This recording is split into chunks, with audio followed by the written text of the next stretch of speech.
തിയേറ്ററുകളിൽ നിറഞ്ഞോടുകയാണ് ജയറാം നായകനായ അബ്രഹാം ഓസ്ലർ. മിഥുൻ മാനുവൽ തോമസ് സംവിധാനം ചെയ്ത ചിത്രത്തിൽ മമ്മൂട്ടിയും ഒരു പ്രധാന കഥാപാത്രത്തെ അവതരിപ്പിക്കുന്നു. എന്നാൽ സിനിമയിൽ ജയറാം, മമ്മൂട്ടി എന്നിവരോടൊപ്പം പ്രേക്ഷകർ എടുത്തു പറയുന്ന പെർഫോമൻസ് ആണ് ജഗദീഷിൻ്റേത്. ഫോറൻസിക് സർജൻ ഡോക്ടർ സേവി പുന്നൂസ് എന്ന കഥാപാത്രമായി ജഗദീഷ് ഗംഭീര പെർഫോമൻസ് ആണ് കാഴ്ചവെച്ചത്.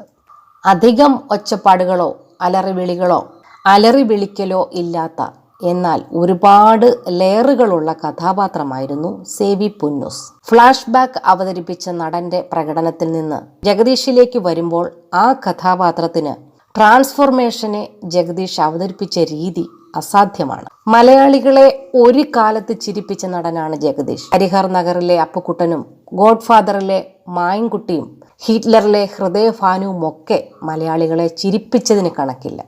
1990കളിൽ ഭാര്യ, സ്ത്രീധനം, കുക്കു, പ്രിയപ്പെട്ട കുക്കു തുടങ്ങി നിരവധി ചിത്രങ്ങളിൽ നായകനായി കുടുംബ പ്രേക്ഷകരുടെ ഇഷ്ടതാരവുമായി അധിപൻ, ഗാനമേള, ന്യൂസ് തുടങ്ങി 4ഓളം സിനിമയുടെ തിരക്കഥ രചിക്കുകയും 8ഓളം സിനിമകൾക്ക് കഥ എഴുതുകയും ചെയ്തു.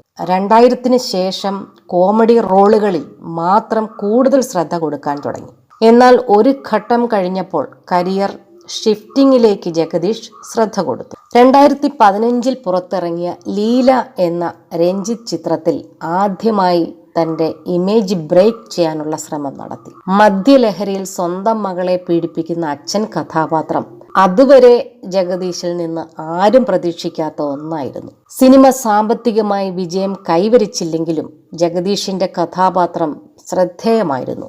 അതേ വർഷം ഇറങ്ങിയ കസബയിലും മികച്ച വേഷമായിരുന്നു ജഗദീഷിൻ്റേത്. പിന്നീട് ജഗദീഷിൻ്റേതായിട്ട് ശ്രദ്ധിക്കപ്പെട്ട വേഷം 2021 റിലീസായ ഭ്രമത്തിലെ ഡോക്ടർ സ്വാമിയുടേതാണ്. ഒരേ സമയം സീരിയസ് ആയ, എന്നാൽ കാണുന്നവർക്ക് ചിരി വരുന്ന തരത്തിലുള്ള കഥാപാത്രമായിരുന്നു ഡോക്ടർ സ്വാമി.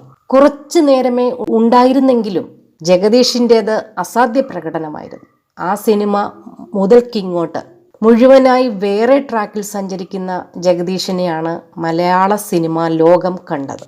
റോഷാക്കിലെ ഹെഡ് കോൺസ്റ്റബിൾ അഷ്റഫ് എടുത്തു പറയേണ്ട ഒന്നാണ്. ജഗദീഷിന്റെ കഥാപാത്രവും റോഷാക്ക് എന്ന സിനിമ പോലെ നിഗൂഢമായിരുന്നു. അതേ വർഷം ഇറങ്ങിയ കാപ്പയിലെ ജബ്ബാറിക്ക രൂപം കൊണ്ടും പ്രകടനം കൊണ്ടും വ്യത്യസ്ത അനുഭവമായിരുന്നു. ഒരു വെറ്ററൻ ഗുണ്ടയുടെ മാനറിസങ്ങളും സംസാര ശൈലിയും ജഗദീഷ് മനോഹരമായി അവതരിപ്പിച്ചു. പൂക്കാലം എന്ന ചിത്രത്തിലെ കുര്യാക്കോസ് എന്ന കഥാപാത്രവും ജഗദീഷിന്റെ പ്രകടനം എടുത്തു കാണിക്കുന്ന ഒന്നായിരുന്നു. പുരുഷ പ്രേതത്തിലെ CPO ദിലീപ് എന്ന കഥാപാത്രം മുന്നേ ചെയ്തു വെച്ച പോലീസ് വേഷങ്ങളിൽ നിന്നും വേറിട്ട് നിൽക്കുന്ന ഒന്നായിരുന്നു. ചിത്രത്തിലെ നായകൻ പ്രശാന്ത് അലക്സാണ്ടർ ചെയ്ത സൂപ്പർ സെബാസ്റ്റ്യൻ എന്ന കഥാപാത്രത്തോടൊപ്പം ജഗദീഷിന്റെ പ്രകടനവും നിരവധി പ്രശംസ നേടിയിരുന്നു.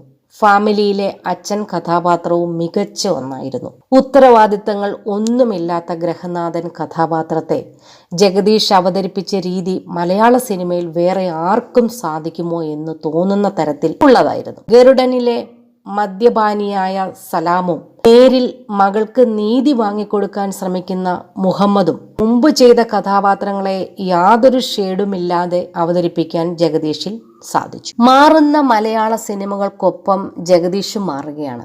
അയാളിലെ നടൻ വെല്ലുവിളി ഉയർത്തുന്ന കഥാപാത്രങ്ങൾ ഇനിയും ഉണ്ടാകട്ടെ.